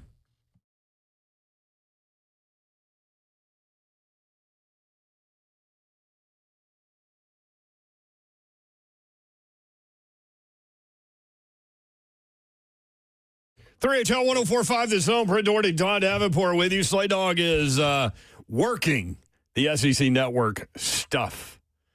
I think he was at basketball practice earlier when I talked with him on a text message. So look for him all over the SEC Network this week. It is a beautiful day in the Music City. Hope you're having a great Tuesday. It's been fun for us so far today, hopefully for you as well. Our thanks to go out to Jim Wyatt, TennesseeTitans.com, for hopping on at 3:20, who reminded us last year the Titans took 11 players in free agency, but 6 on the first day compared with 9 this time around. Why does it feel so different? Because of that. Yeah. Took a third more players on the first day. It's been weird in the NFL today. Bigger money players. There was so much more activity yesterday. There's been hardly anything today. It's because it's all been done and it just all came out. So free agent wide receiver Romeo Doubs is gone. He signed will sign a 4-year, $68 million deal with the Patriots. The only other thing that has happened today is the Raiders trade quarterback Geno Smith. This is bizarre. And a 2026 7th-round pick to the Jets for a 2026 6th-round pick. I mean, talk about giving up nothing. So he was set to be released by the Raiders. Yep. I think that came out early, either late Sunday night or early on Monday. And if he was going to get released, he was actually going to get $18.5 million. That was what he was getting. This way, because he restructured his contract before the trade was agreed to, the Raiders are taking on a bulk of it, and the Jets are just paying him a little over vet minimum, which means he's going to actually get more money at $19.5 million for this upcoming season. He was already in New York today, already passed his physical, and so once the trade process is tomorrow, he's all good to go because they've already done the physical and everything for him. Sounds good. There's a little Geno Smith update. Geno. That'll be the last Geno Smith update unless something weird happens. Well, I don't know. I kind of want to follow it. Well, I saw a tweet that I want a daily Geno Smith update. I saw a tweet that was like, wow, I'm really surprised Geno's back in New York because the last time we saw him, remember he got punched in the mouth by a teammate, broke his jaw. Oh, I forgot about that. Yeah, missed 10 weeks, I think. Oh, welcome home. Damn, Babs. I think I read went it over like 6. Do we know that? I can't remember. I do know the name. I have to look it up because it's a name I'm not gonna be able to pronounce. But it was over. When you have names that you can't pronounce. It was over like $600 of like personal trainer fees or something like that. It was really weird. They shared a personal trainer, and $600 got lost in the mix. Something like that, and someone wasn't happy. Oh, it's so good. Apparently. IK Kapali. Well done, Zeffy. Yeah, there's no way that was right. Got punched in the mouth, broke his jaw. The guy that punched him was eventually released after it happened. I would think so. Yes. Thank you, Zach. There's our Geno Smith update. For the year. 615-737-1045. Obviously, wide receiver Wan'Dale Robinson, a hot topic. 4 years, $70 million. Now, I heard Mike Giannetti from SpoTrack.com on with Ramon and Will this morning, and he was excellent. You should go back and listen to that, honestly. Anyone who's listening right now. He said, I think the situation with Wan'Dale Robinson is really going to pay off. 2 years, $38 million, then an out if you want it. Positionally, I like where things landed for the Titans, he said. About Alontae Taylor, inside cornerback, but is versatile. Having him under $20 million per is a big win. So is having that guy in your locker room, which is what Cosell alluded to. What about Big Jeff? Big Jeff, he said projected deal should be Chris Jones money, over $32 million. He earned it. I mean, yep. He was the best defensive player outside of Myles Garrett last year. He said maybe a 3-year extension for $100 million. I don't even care what the number is. Just do it. Peter Skoronski is a $20 million per year player, Giannetti said. Now, they can fifth-year option him and put that off. You said 20? $20 million per. Did he happen to say where that ranks? I can look it up real quick if he did. He did not. And he said Jawan Jennings around $18 million. Ooh, that's a little less than the number we've been throwing around. Still a lot. I think you were the one throwing. You threw, what was it? You were the one throwing around it's money. From SpoTrack. No, it's from SpoTrack, because we looked it up. He talked about it today. It's fluid. Yeah. The $22 million is what I think the SpoTrack number was. It was like 21 to 23 or something. Oof. So, Wan'Dale Robinson, again, basically a 2-year, $38 million deal if they want out. Very safe out after 2. 5'8", 185. He's from Frankfort, Kentucky, which is 175 miles from here. Played at Nebraska, then went to Kentucky where he caught 104 balls, 1,334 yards, 7 touchdowns, and came out. Taken by the Giants in the second round of the 2022 draft, his first career start came against the Titans. It's funny how these little nuggets happen. You love these nuggets. I do. He caught 185 balls total in the last 2 years. 1,014 last year with 4 touchdowns. Here's what Brian Baldinger had to say in Baldy's breakdowns. Cam Ward, meet your new favorite slot receiver, Wan'Dale Robinson, coming off a great season with the Giants. Any route you want him to run, he can execute it. You watch him come across the formation here in motion against the Kansas City Chiefs right here. All right, they're playing 2 deep safeties. They got an underneath defender on him. It doesn't matter. It's going to run right through the teeth of this defense here. All right, excellent throw by Russell Wilson early in the year to make that throw. And then you see him against the Denver Broncos, a game that the Giants should have won. Any route you want him to run. Going to take the corner to deep water and then come out in that 7 cut right there, keeps his feet in bounds, and then you just do this. You need a receiver that's just going to be quarterback friendly. He sees his quarterback right here, Jackson Dart, is going to be in trouble. And what's he going to do? He's going to work. All right, now it's time to work. Go find an opening. Scramble drill. That's Wan'Dale. He'll help you out. Cam Ward, say hello to Wan'Dale Robinson. I was thinking about that part of it last night, oddly. The scramble part of things. Wan'Dale's going to be dangerous in that little deal. Yeah. He's got like basketball quicks. That little dude, man, he could move those feet. So when Cam starts going and doing crazy things in the backfield, I can't wait to see how that part of their game and their relationship on the field works out. Mm-hmm. Well, that was a kind of a big issue with the Titan receivers last year is when it came to scramble drill, like more often than not, you didn't really have a ton of guys getting separation when Cam was out of the pocket, and he ended up either taking a sack or throwing it away. Remember when Big Jeff did it against San Francisco, and everybody's like, wow, how was that the best scramble drill from a Titans wide receiver, and it came from Big Jeff? So, yeah, that is a very underrated part that Wan'Dale brings to this offense. 615-737-1045 if you want in, 615-737-1045. I've got bits of nuggets for each of the players for you when we come back. Again, 9 new players. Let's get to know them a little better when we return. If you want in, 615-737-1045. I was going to say before you go to break, do you want to hear from Jason McCourty, the last national guy that talked about the Titans spending spree? Well, let's lead with that when we come back, and then we'll do the Will Nuggets here. If you want in, again, 615-737-1045. You can watch the show live, YouTube, Facebook Live, Twitter, and Twitch. Twitch, please. Brent Doherty, Don Davenport, executive producer of 3HLSF. We'll be right back.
3HL 1045 The Zone. I forgot it was Tupac Tuesday.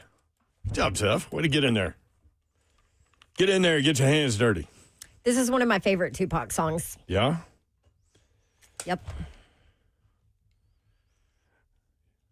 I'm not going to sing. Carry on.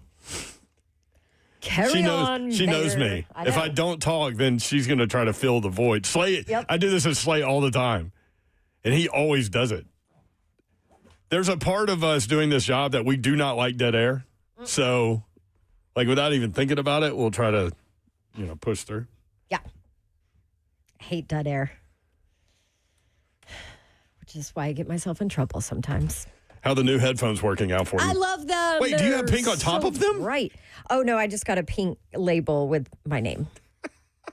Yes, and nobody touches them because that's going to stop a lot. Label maker. I mean, they are a bright teal. I'm sad that I don't have my normal pink, but I do feel they're still a little girly. So, don't you think this teal is very girly? It looks good on you. Yeah. Thanks, Zeph. Coming Thanks, up, guys. Jason Nobody McCourty, steal 'em. former Titan, his take on what the Titans did. He was on the Jim Rome show. He was right across from us at Radio Row. He always has like a gaggle of dudes walking around with him. A gaggle. He's never by himself. He always has Maybe like 8 or on 9 purpose. dudes walking around with him. Yeah. Probably because he don't want people to bother him. They're his clones. I know a couple times this season, he came up to the Titans radio booth to say hi because he's the one doing TV, right? And Devin's doing radio, or maybe they're both doing both. They've both done everything. Yeah. I'm pretty sure it was Jason that came up to the Titans radio booth, said hi a couple times this season. He's a good dude. Good to see him. Good to meet him and then see him some more times. Who are you talking about, Jim Rome? Jason McCourty. Jason McCourty. I liked covering him back in the day. He was a good one. He's a great dude. He'd be on. I mean, that locker room was awesome because you had Griff, him, Michael Griffin, him, Cortland Finnegan, Keith Bullock, Kyle Vandenbosch. Gosh, where did that defense go? Come on, Titans. Defense. Maybe they rebuild it this offseason. You want to talk about, just complete pros all the way through all it, too. the way around. The way they handled their business in the locker room, You could get on a the field, soundbite outside. from any one of those guys at any time. Like, y'all hear Bully now? Like, I'm not going to say Bully tells the truth to infer that others don't, because they do. But I'm just saying, like, he brings exactly what he thinks. He doesn't sugarcoat anything. He was the same way when he was in the locker room. Yep. If he was pissed off, you'd know it. 615-737-1045. Some thumbnails, and then we'll get to Jason McCourty. Quarterback Mitch Trubisky went through some of this a little bit as the show has gone on, but 2 years, $10.5 million. Mike Giannetti from Spot Track loved this signing. Greg Cosell loved this signing as well. Upgrade from Brandon Allen as QB2 certainly signifies the end of Will Levis in Tennessee, right? Yes. Safely say that. But you keep him around, right, to see. I mean, what do you do? Right. I think they'll try to trade him. Yeah. But you saw what Geno Smith got. Yeah, but there's still hope in Will Levis. He's early in his career. That's the Right. difference between those two guys. Yeah. And he has all the intangibles. He has the arm. We just saw the tangible. Fit the tangible and the intangible. Yeah. But I mean, you could totally make a case that, he was, he had a terrible offensive line. He had a terrible support staff around him, terrible roster, terrible coaching staff from a turnover standpoint. Like, you could make all the arguments that Will Levis wasn't set up to succeed, right? You can make that argument. Yes. So maybe there's some value. Offensive guard Cordell Volson. Anybody know anything about him? Well, I do. I looked it up. 1 year, $2.5 million. This dude's going to compete for a roster spot. That's where he is. They don't bring him in because they think he's going to start at right guard. 6'6", 315. Maybe he wins that job. I don't know. But he'll be 28 in July. You're going to love this. I could not believe this when I saw it. He played his college football at North Dakota State. Oh, yeah. He was right tackle, while former Titan Dylan Radins was left tackle. Ugh. They were on the same offensive line. So the Titans end up with both of the starting tackles from North Dakota State.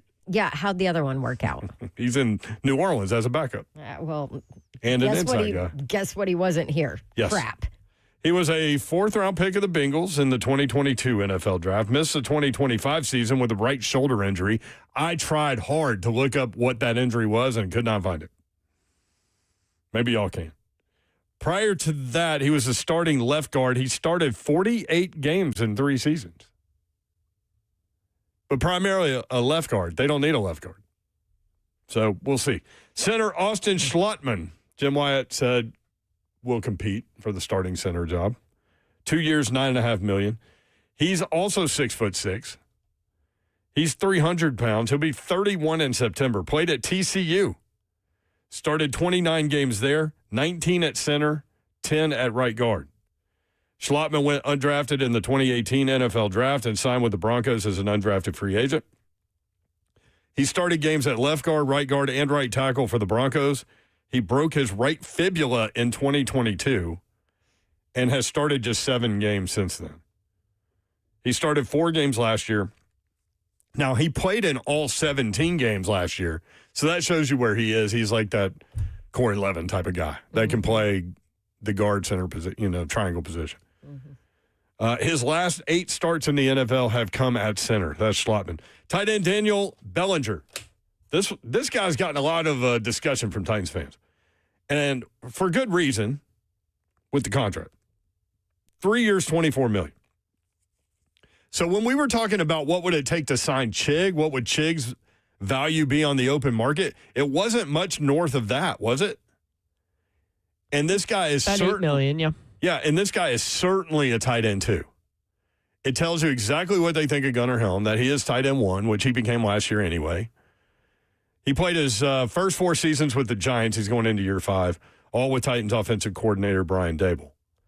Cosell said, good pickup, solid player. He said, now on Monday, you're not going to be standing around talking with your buddies about, oh, did you see what Bellinger did? Which is fine. But he does have 42 starts to his credit. He played in 16 games last year, started 10 of them, 19 receptions, 286 yards, and 2 touchdowns. All that is played in 16, started 10. That just depends on what play call they have on first down, right? Like when you're the tight end too, if you're in a 1 tight end set. So I saw a lot of people talking about Charlie Kolar, who went from Baltimore to the Chargers. Tight end Charlie Kolar. Former Iowa State guy. There you go. Signed a 3-year, $24.3 million deal with $17 million guaranteed. He'll be tight end number 2 behind Oronde Gadsden. He had 10 receptions, 142 yards, and 2 touchdowns, and only 13 career starts. Now, a lot of people are talking about his run grade graded out better than Bellinger. I would argue that Bellinger is on the Giants. And Charlie Kolar had Derrick Henry running behind him or running to the other side and, getting credit for no credit. So keep all that in mind, I guess, when you evaluate. Wide receiver Wan'Dale Robinson, 4 years, $70 million, basically a 2-year, $38 million deal. Titans have a very safe out after 2 years. 5'8", 185. He's from Frankfort, Kentucky, which is 175 miles from here. Played 1 year at Kentucky after transferring from Nebraska. Over 100 receptions, over 1,300 yards, 7 touchdowns. Taken by the Giants in the second round of the 2022 draft. Cosell saying almost exclusively a slot receiver. Said he had the most targets from the slot position of any receiver in the NFL last year. You know what he is. So you're not, how a lot of times like teams will sign a guy and they'll be like, oh, we'll fit you in or we'll rework our scheme to fit you. Like, you know exactly what this guy is. So you bring him in and fit him in. Defensive tackle John Franklin Myers, a lot of people loving this one. And so if they can figure out that second defensive end spot with John Franklin Myers, Big Jeff, and Jermaine Johnson, got a good defensive line. Mm-hmm. And the more I think about it, the more I talk about it, maybe that does lean toward Bain. Because you plug him right there. Yeah. So we'll see. 3 years, $63 million. He'll be 30 in September. 6'4", 288, 4th-round pick in 2018. Played for the Rams, Jets, and Broncos. 34 career sacks. He has started 81 games in the last 5 seasons. The number 1 defensive tackle on the board going into free agency. Cornerback Cordell Flott. I'm going to read what I asked Mike Detillier about him. Mm-hmm. because he played at LSU. And Detilio lives in New Orleans, covers that team, covers the Saints, covers the NFL draft, all those things. He said, I know him well. Tough little guy. Super competitive. I'm sorry. I kind of went into his voice there. I can hear it. Tough little guy. I can hear him saying that. Tough little guy. Super competitive, has good ball skills, plays the ball well in flight. He will lose some battles due to his lack of size, but he is feisty. An ultra competitor, has good cover skills, and is fearless. Just his lack of great size and bulk, he gets outsized at some times. I really like him in the slot. We'll see if he can go outside. He did play outside last year. Good football player, he said. Initially committed to Auburn, he flipped and instead went to LSU. Third-round pick in the 2022 NFL draft. He was on that 2020 LSU team that won the national title with Joe Burrow and all those guys. Oh, you really like this signing. I like this guy. Yeah. I like both these guys. Yeah. The next guy, too. Started 14 games last season, 38 tackles, 3 tackles for a loss, an interception, 11 pass defensed. Now, here's another injury I couldn't find the details to. He suffered a knee injury on January 3rd and missed the last game of the season. Was put on IR. So we'll have to dig into that one. Cornerback Alontae Taylor, 3 years, $68 million. Mike Ginnetti said getting him under the $20 million per is a big win. So is having him in your locker room. That was on Ramon and Will this morning. You can get that where you get your podcast. Make sure you check out that Spot Track interview. Very, very insightful. Inside corner, but can play outside. What did Detillier say about him? Versatile. He has played slot and on the edge. Flash player. Some games looks great. Other games, pretty inconsistent. Rangy guy for the slot. Has good size and a nose for the ball. Very effective as a blitzer off the edge, which is also what Cosell said about him. He's 27 years old, 6 foot, 199. So to put that into perspective, Flott is 6'2", 2 inches taller, but Alontae Taylor's 199, Flott's 175. Cosell thinks both of those guys will be on the outside because he likes Marcus Harris on the inside. For Manchester, Tennessee, Coffee County High School, second-round pick in 2022. At Coffee County High School, he played quarterback, 8,225 total yards, 75 touchdowns. He has started 44 games for the Saints in the last 3 years. Cornerback Josh Williams, another guy to bring in for competition, 2 years, $10 million. 6'3", 193, outside corner. 2-time Super Bowl champ with Kansas City. Rotational guy, played in 15 games last year, but started none. He only had 6 tackles all of last year. So those are little thumbnails on the draft pick. 615-737-1045. Darrington, out east. Darrington, what up, man? What's up, beautiful people? Hope everybody's doing well. What up, D? I got a bone pick with your young producer that I was explaining to him. Uh-oh. And I guess maybe because I'm about to be 39 this Sunday, so I'm getting older. But he keeps calling these players they reach the age of 30 old and washed. And, so do I. because last time I checked, they'd be like 40 to 30 or this and that. And then they was like, so if modern medicine has advanced and players can recover in months versus a year, why do we still look at players that once they turn 30 is the same? If players are able to heal quicker and come back quicker, which some injuries used to be a death notice, but because of modern medicine and technology, it hasn't updated. Why can't we update from 30 to 35? And I had used Stephon Diggs for him because he was like, that was one of the names that stood out to me. He was like, he was old and washed. And I was like, well, let me think how many receivers for the Titans had 1,000 yards. And then I put that with that, and then I couldn't find none. So then I realized that, and then Stephon Diggs came off an ACL. And last time I checked, they say it used to take a year off of a major injury before you actually yourself. So wouldn't he be even better the year after? Which I also thought the same thing about Lloyd Cushenberry, of why I didn't understand why they released him. And next year, he would actually be 100% and back. But hey, they do what they do to make for the money. But yeah, we call people old and washed just because they hit 30. Sir, LeBron has shown that you can fight with Father Time just for a little while. Look at the NBA. The mainstays, Kevin Durant, Steph Curry, they're all over the age of 35. That's a different game, Darrington. Nobody's taking their head off either. Okay, it's a different game, but they play at a higher pace. 82 times a year. They don't play 82 games, Darrington. They don't play defense LeBron either. sure as hell don't play 82 games in a year. You know you can't compare that. They have maintenance Okay, days. so they don't play 82 games, but if you add in you add in the practice, you add in the travel, I mean, it's equivalent. You go ask the basketball player of what the work they're putting on their legs, the mileage that they're putting on. Oh, I know that. I'm not making light of that. I mean, LeBron spends $1 million a year on his body. Okay, maybe I should have changed the verbiage of it. All I'm saying is... No, I see it. I see what you're saying. My answer to that is I think we could extend all those things like you want had Dawn Davenport been able to do math. Because had she become a doctor and not dropped out of organic chemistry, she'd have had all this solved, Darrington. Hey, but Donna's only 25, so you can't put too much pressure on her. She's still learning out here. I love you, man. A whole lot of time left to go. I love you, man. That was on point right there. Thank you. Steph, one day you're going to be 30 and you're going to wake up and your knees are going to hurt too. That's right. Just get ready for it. That's right. Your father. First, have a good one. Thank you, D. First thing I do, literally, said Darrington. When I wake up in the morning, the first thing I do is I kind of stretch and I move my ankles in a circular rotation, and they both pop. Yeah. Every day. Yeah. It feels so good.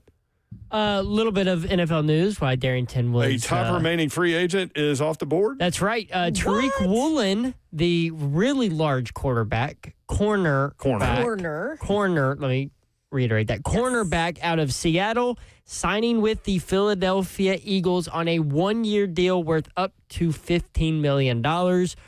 It's kind of cheap for a guy who I thought was going to get closer to the 20 range. Yeah, your little numbers have been off, man.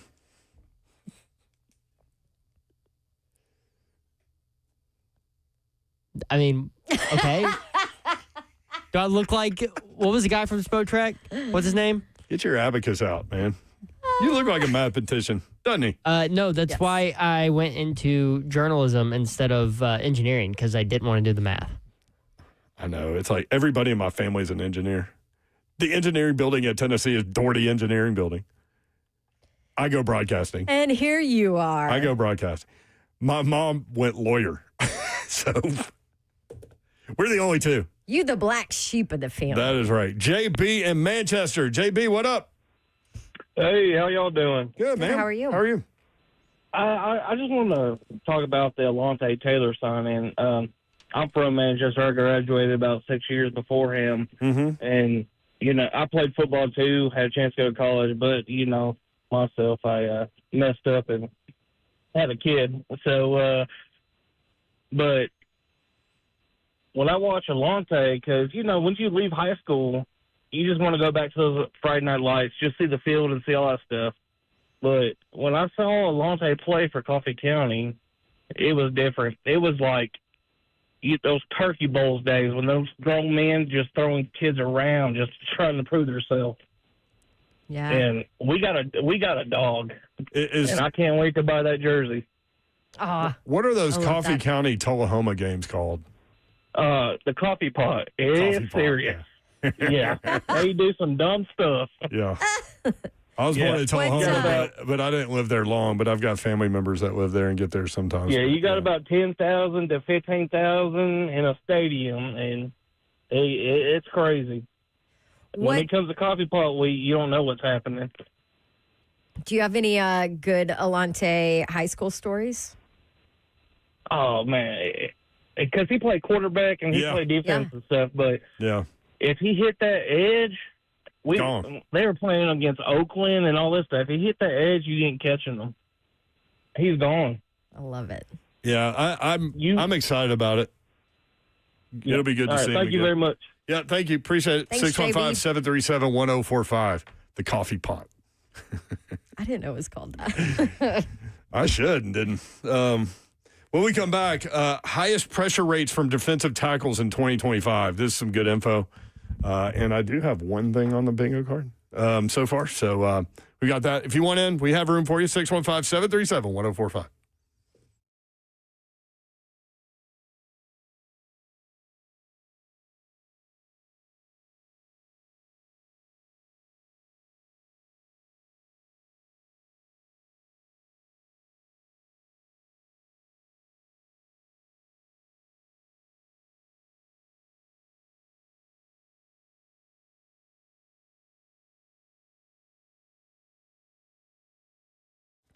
Everybody doing sound effects all over this radio station.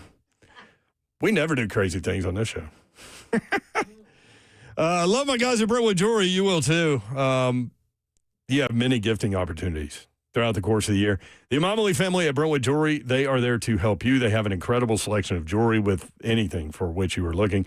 Their custom design specialists can create something individually perfect for your loved one as well. They are Nashville's premier timepiece dealer. As a matter of fact, for more than 50 years, Brentwood Jewelry has been proudly serving the Brentwood community in Middle Tennessee with exceptional style and exceptional deals every day. As a family-owned and operated business spanning 3 generations, they're deeply rooted within the community. From Salem's service and special forces to his son serving as local firefighters, the Imamali family is dedicated to giving back. Support local. Shop Brentwood Jewelry. Maybe you're thinking about popping the question. Let them help you take the stress out of selecting the perfect engagement ring. They can help you find a beautiful ring in your ideal budget. Browse their incredible selection of one-of-a-kind rings or talk with their custom design specialists to create a stunning ring as remarkable as your loved one.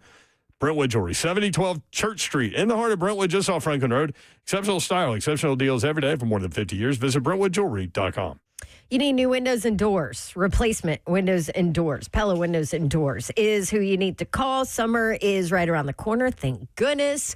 That is when I realized we need new windows in our house because we had all these little bugs in the summer that were getting in through the window, and I could not understand why. Well, it's because our windows were failing and the original builder put them in wrong. So we needed new windows. They were damaged, and that's where Pella Windows and Doors of Nashville came in.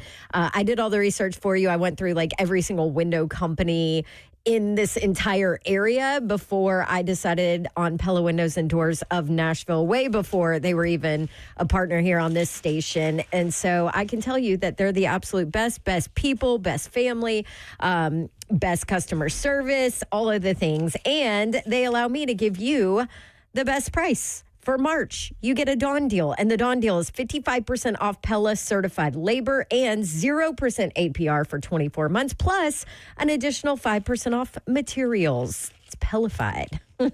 Schedule your free consultation. Check out that limited time special offer. Just tell them you want the Dawn deal.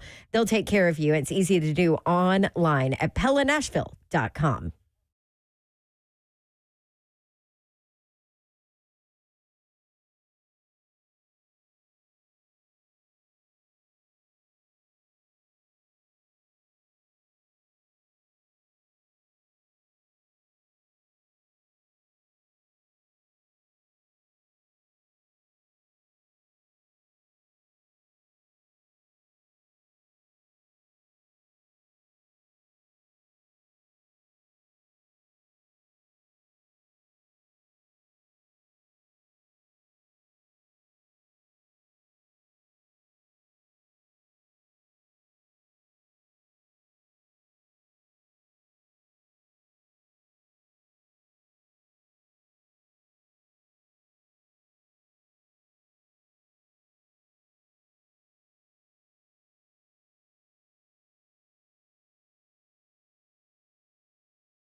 It's all about one time.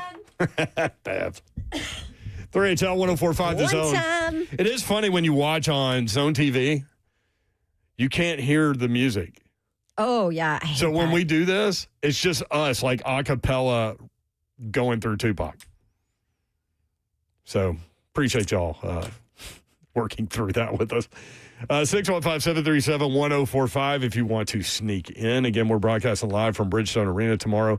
The Barrel House is where we'll be. Me and Zeph Dog. Davenport's going to be on assignment. Yes. So is Slay. Slay might pop in, though. Yeah, I was talking with him. He was trying to explain his schedule, and then I was I was like, Slay, that's too much. Just come by when you're ready. He sent it to us at some point. Did he sent you his schedule for just this week? Like daily. Yeah, it's crazy how much work he does with them. But that'll be fun. We'll have a good time. It's always good being in Bridgestone Arena for the SEC tournament with all the fan bases wandering around, and come yell your team as you walk by. Remember last year? Maybe we could have a mic in the crowd. Alan Kirby could do a little crowd monitoring. You remember last year we had Albert Hainsworth walk by. Yeah, we had random people. Tavondre Sweat walked by. Yeah, Big Sweat. Was Big Jeff? He's gone. Was Big Jeff there? Big Jeff walked by. Big Jeff was there. Mm-hmm. Lots of Titans in the his building. Mississippi State gear. Who? Oh, didn't we see Marcel Reed? Wasn't he in the building? Remember, he was walking with his dad. Yeah. His dad stopped. Marcel just kind of waved at us. Yep. He's like, I'm not coming on that show. Don't make me.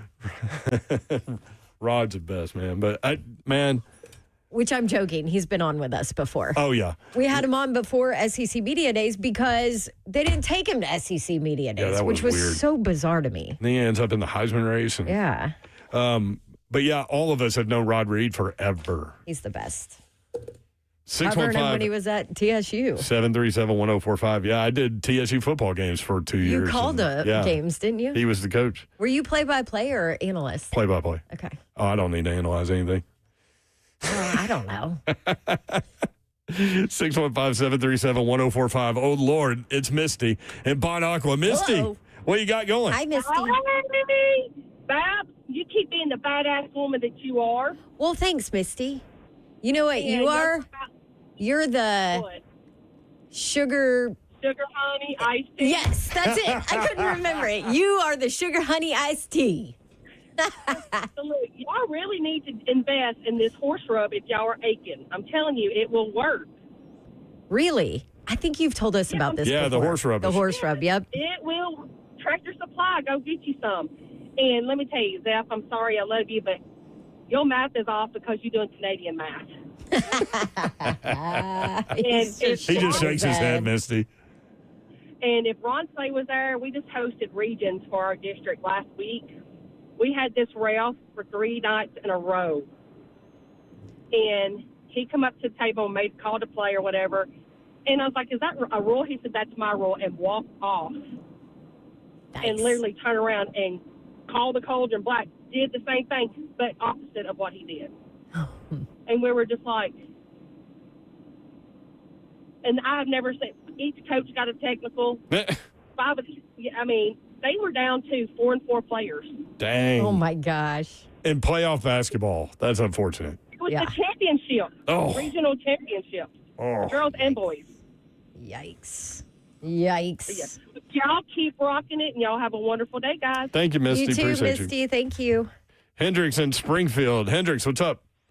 Hey, how's it going? Good. Just a quick heads up. If y'all are at Bridgestone tomorrow, Mm-hmm.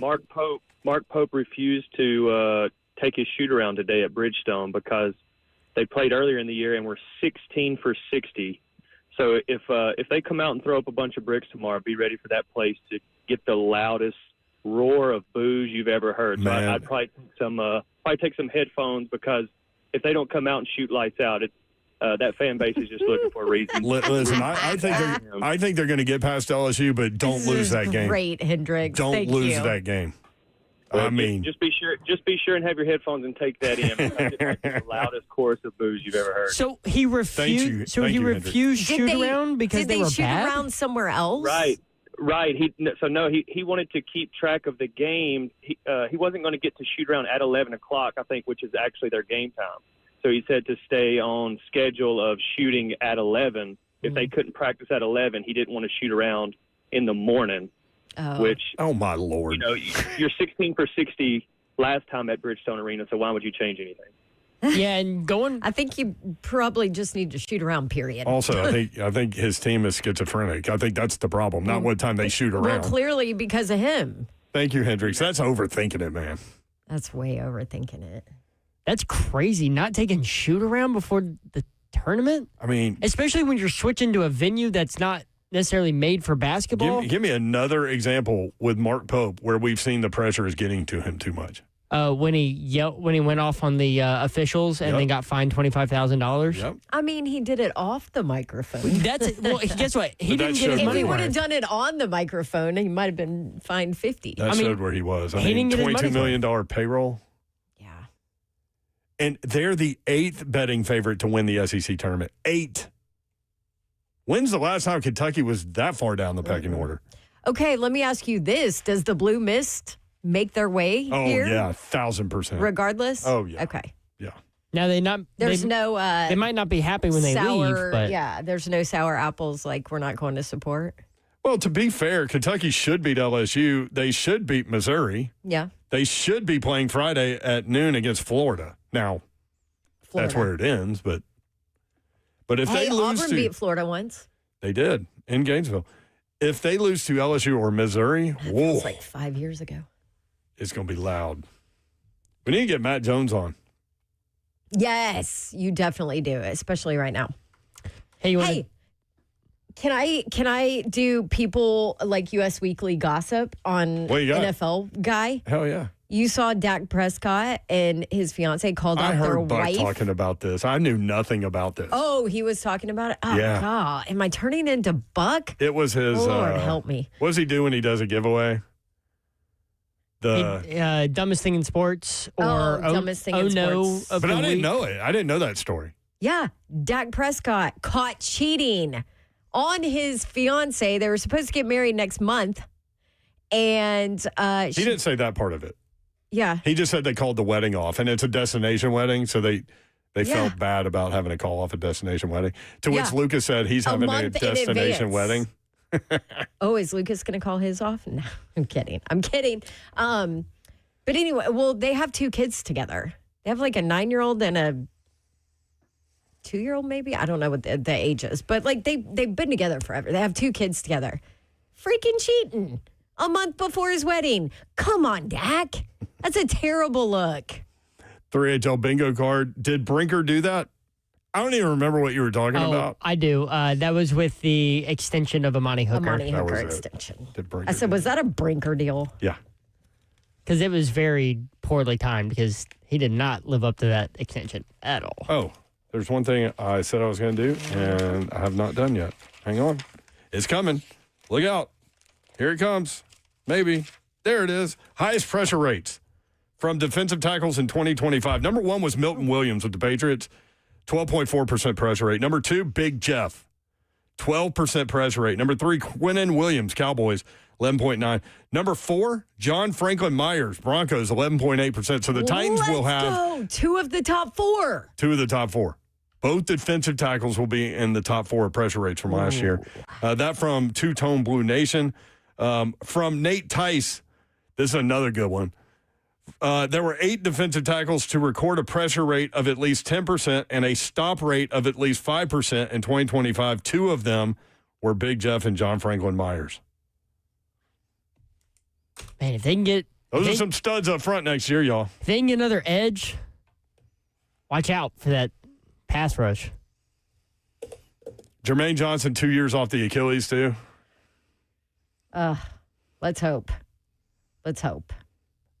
He was okay last year. Just okay. Hopefully, Robert Saleh can get everything he can possibly get out of Femi Oladejo in year 2. Yeah, we'll see. Appreciate you guys for hanging out with us. Thank you very much. We'll be back at it tomorrow. Again, if you're at Bridgestone Arena, come find us. We'll be at the Barrel House doing the show from 3 until 6 o'clock. Also, Buck Rising will be there from 10 until 1 and his crew. and Lucas and Bert. Man, they were off the hook today. And then cover 2, 1-3 with Zach and Blaine. Hitman. All right. Appreciate you guys including us in your day and in your lives. We do not take that for granted, nor do we take that lightly. Hopefully we were able to put a smile on your face. 3HL is organized chaos. Have a great night. Good night. God bless. See ya. Wouldn't want to be unless you're a shout out to the Titans for spending lots of money and hopefully turn this thing around. Woo woo.